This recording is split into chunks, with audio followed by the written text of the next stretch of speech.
Do you know that one book of Greek mythology we all grew up with?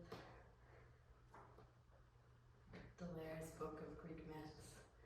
The one with Apollo riding his chariot across the orange sunset sky. My mom had a copy. And when I was 10, it just sort of took over my brain. I used to make her read me the stories over and over again, and then I would daydream about living in a world where gods were vivid and complex, and there were monsters and heroes and quests. I would play pretend as the minor gods and the fearsome villains and then the tragic heroines. There's one specific figure that has always stuck out to me. Her name is Echidna. Maybe you were like me and you remember her too. She's known as the mother of all the monsters, which I think is incredibly badass. She resides in Tartarus, which is like this impossibly deep pit at the bottom of the underworld. And there's this one photo of her in the book where she's embracing her children, Cerberus, Nemean lion, Sphinx, Hydra, Chimera, and they feed from her. She's glaring at the onlooker, daring them to take a step towards her offspring.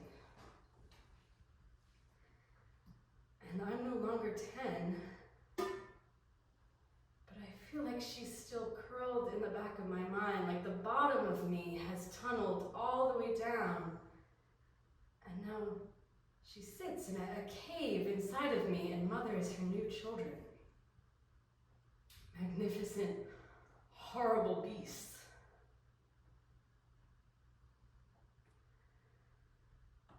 So here we go. I woke up the other day. Not really. That's just how these things start. It's always like, oh, one morning I awoke and nothing was ever the same. But from someone who's actually lived it, that's not actually how it goes. It was kind of, it was more like a feeling.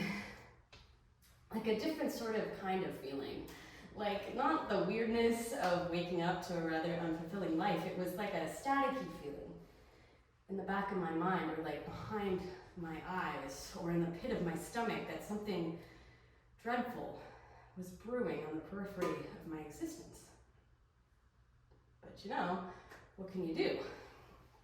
You get out of bed anyway, you know, and maybe you linger a little more than usual, because who can blame you?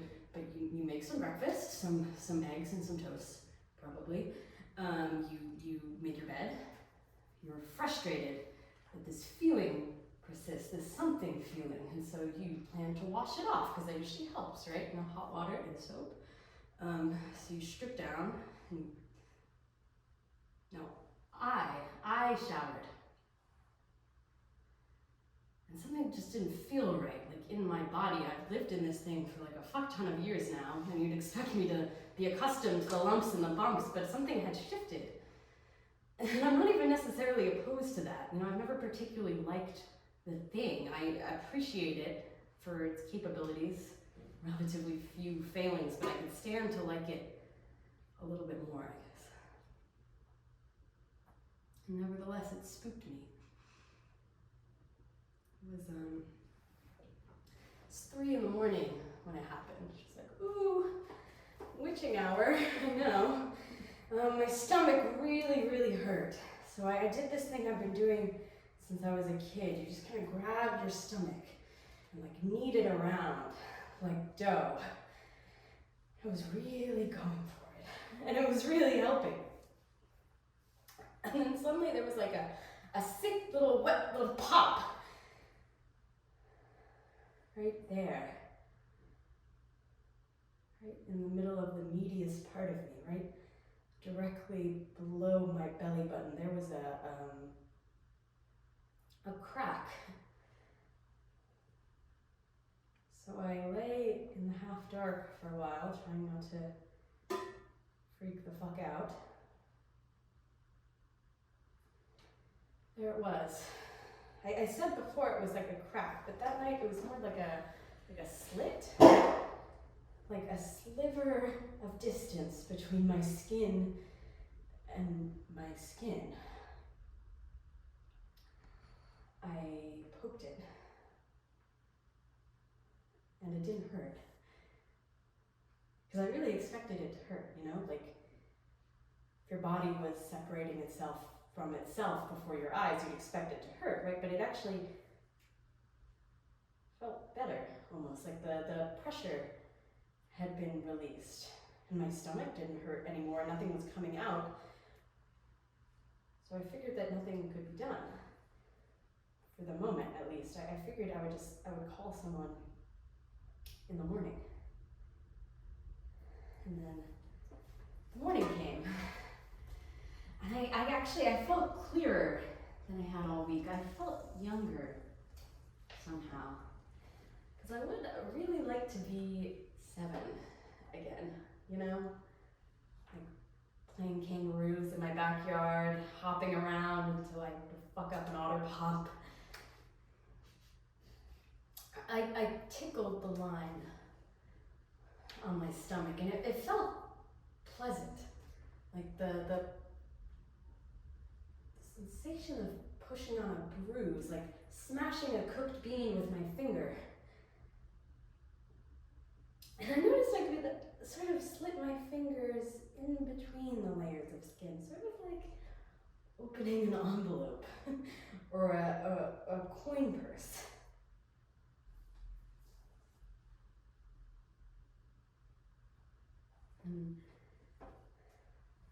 Okay. You're kind of looking at me like I'm crazy. Like, dude, call a doctor and get some fucking help.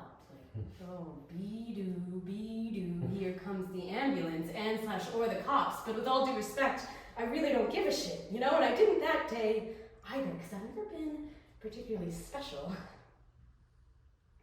But who doesn't want to be singular? Who doesn't want to be known for something? This could be my thing. And it would be my secret thing, obviously, because contrary to popular belief, I'm not batshit insane, but it would be my thing. So I called out of work. Next time I woke up, it was just sort of poking feeling, like a jabbing in my abdomen. And I hadn't even opened my eyes yet, but I could see the line on my abdomen, and I was proud of it. Of me and this little body of mine, and how it had chosen to rebel against the natural order, how it had been chosen to do so. When I stretched again, there was that jabbing again, this time right to the right of my belly button. There was something hard in there, underneath the surface of skin. Something hadn't been there the day before, which was maybe a little concerning. When I traced the outline with my fingers, it didn't feel natural. And now some of you may question the decision I made next, but if you had a perfectly good separation in between the layers of your skin and then thought that maybe there was something likely in between those layers, you might consider utilizing it before going to the hospital, which is what I did. I traced the tip of my finger on the outline of the outer layer of skin, and I separated it from the rest of my abdomen. I pulled on it, like opening a plastic Ziploc baggie or like the plastic cling film on a box of spinach, and then there was a pop, a tearing. It was a pouch. As sunlight seeped through the outer layer, it lit the cavern with a warm glow. It was so strange to look in between the layers of myself. No glistening muscle, no blood, nothing concerning exposed, just a sleeve made of my own soft, delicately haired tissue. And at the bottom of this miracle was a small plastic figurine.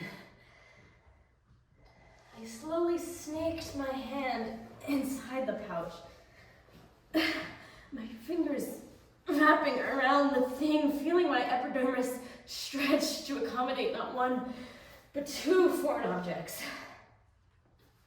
And I guess I never realized how much room there was. Like inside of us, like under the ribs and in between the organs, the way that a body makes room for like an implant or like a child growing.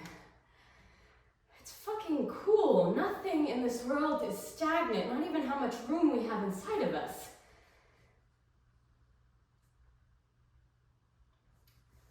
The thing in my hands was a plastic wombat.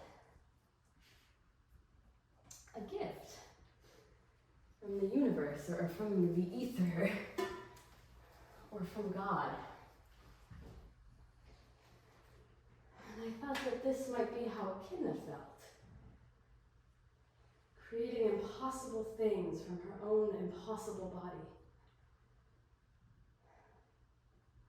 I spent the rest of the evening playing make-believe. Creating adventures for my little immobile friend.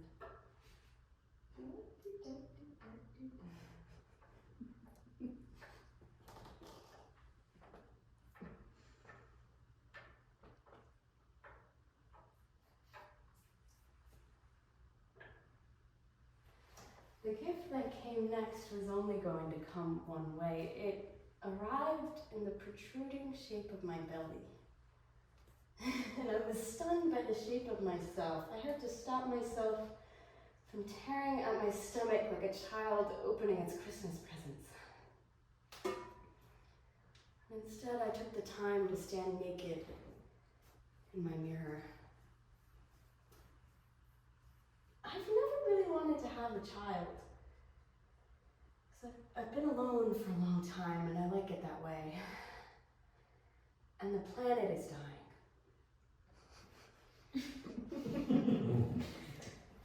I don't really dress well enough to have a child looking up to me. But in the mirror, I was almost, I guess I am now. I noticed that my breath was rising and falling twice as much as usual. There was the rhythm of my breath, and then there was the rhythm of another. So I opened the mouth of the pouch, this time without too much tearing. I felt my fingers brush against fur. I scooped out a delicate little ball. It was a mole with closed eyes and lovely blonde hair. My knees buckled and I fell to the floor. The mole fell from my hands. And it hit the floor with a crack and a squeak. And without touching it, I knew that it was broken, because it was letting out a tiny scream. In the world's longest minute, I had gained and lost a life. The tiny body still, the tiny blind eyes open. And I was alone in my house again, just me,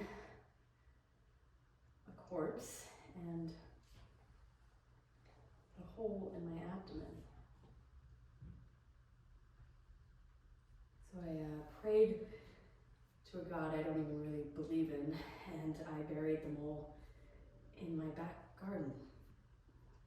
And I would not open the pouch again.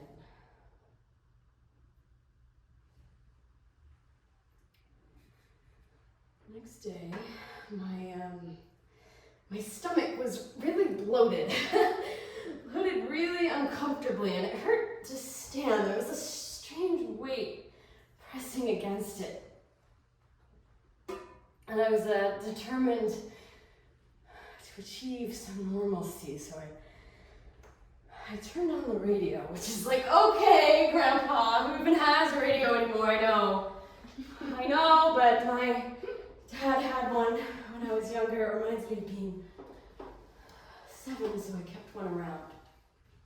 And there was a world out there still. I had mostly forgotten about it, but there was one. I listened to the radio host talk about the oil spill. You know, there was seabirds dying. It had grown to the size of a house. And I thought about my mother. I thought about my mother in her kitchen making oatmeal. I thought about my mother bringing me into this world and the way she must have screamed. I actually felt really guilty. I know that I should be reverent and in awe, but I can't picture her as an animal or as a god. You know,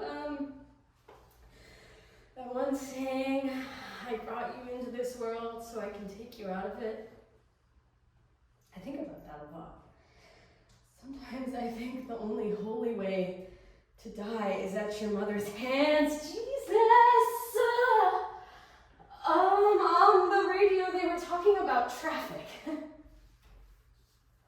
And I thought about, people on their bicycles, and I thought about people in their cars with their air conditioning on, brushing past each other and pretending that they had it, seeing each other, and then pretending that they didn't. And I wondered what they would see if they saw me right now, like a whale of a person grimacing at the sensation of a newly formed pouch stretching to bursting. I'm sorry, I thought we weren't thinking about it.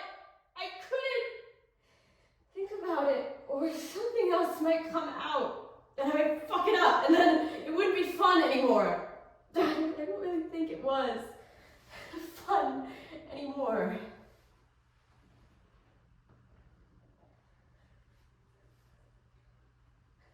So I took some painkillers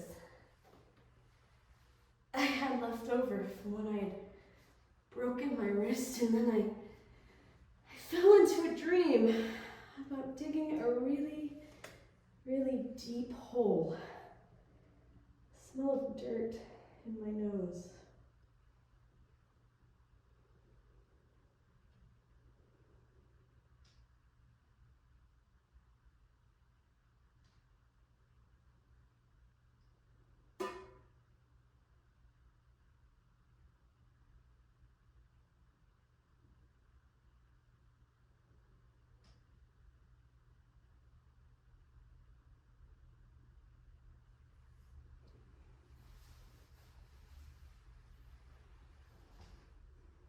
When I'm on the floor,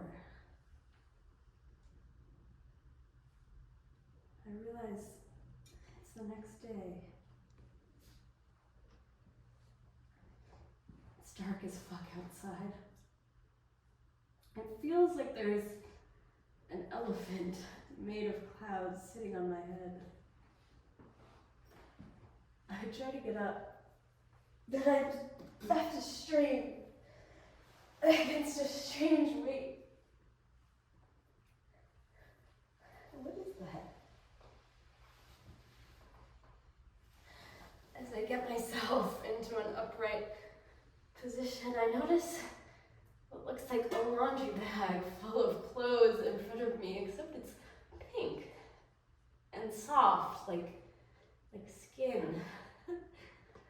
Like my skin.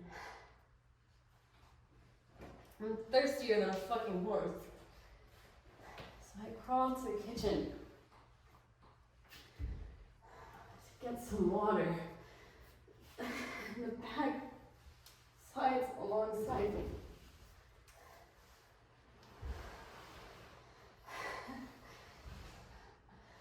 I must still be fucked off the painkillers, because I swear I can feel the sensation of the bag dragging across across the carpet, and then the hard wood.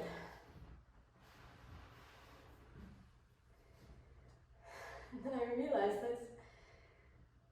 that's me. It's my body dragging across the floor. It's stretched far beyond what should be possible. The skin is like exhausted elastic. I can't stand up without my stomach, which looks like a garbage bag full of pasta, feeling like it will tear away from the rest of my body. And I'm sure by now I'm screaming, but there's no one here to care. There's nothing to be done.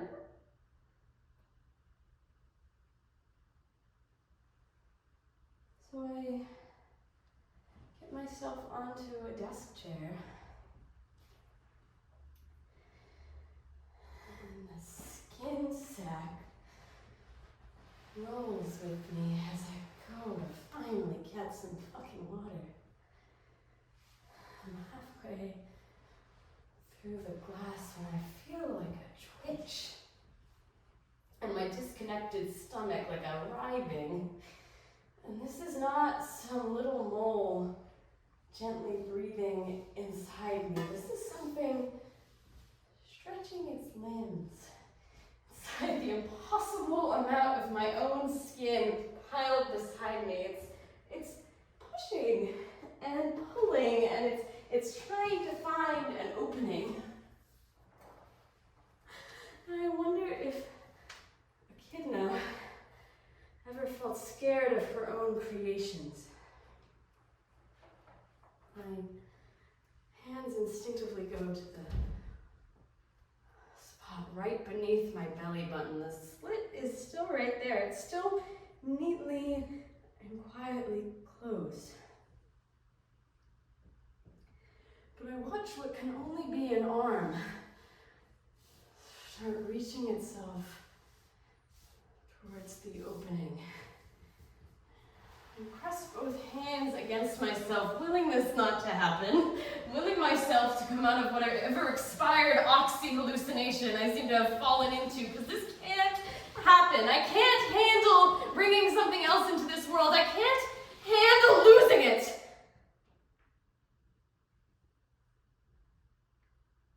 So I press both hands against my stomach.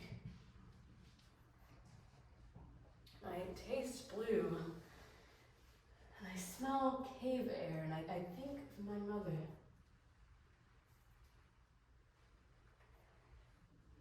There just isn't enough room inside of this side of my body for both of us. So I birth it. And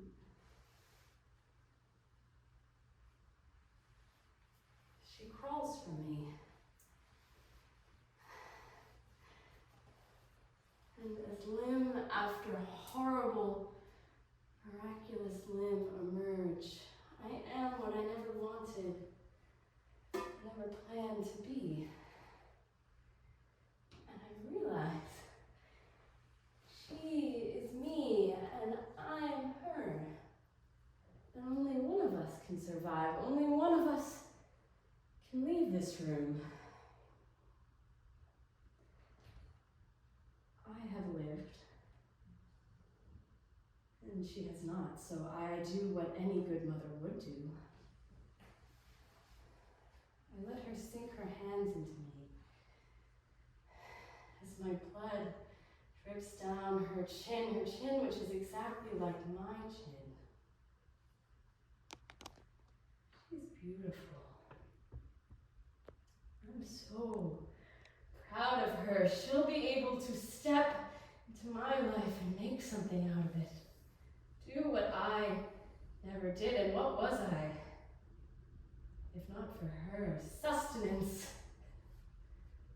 and shelter and surrender. I watch as she tears me limb from limb,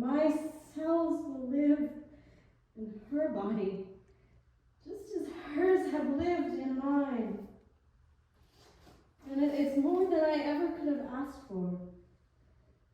And it's more than I ever could have wanted.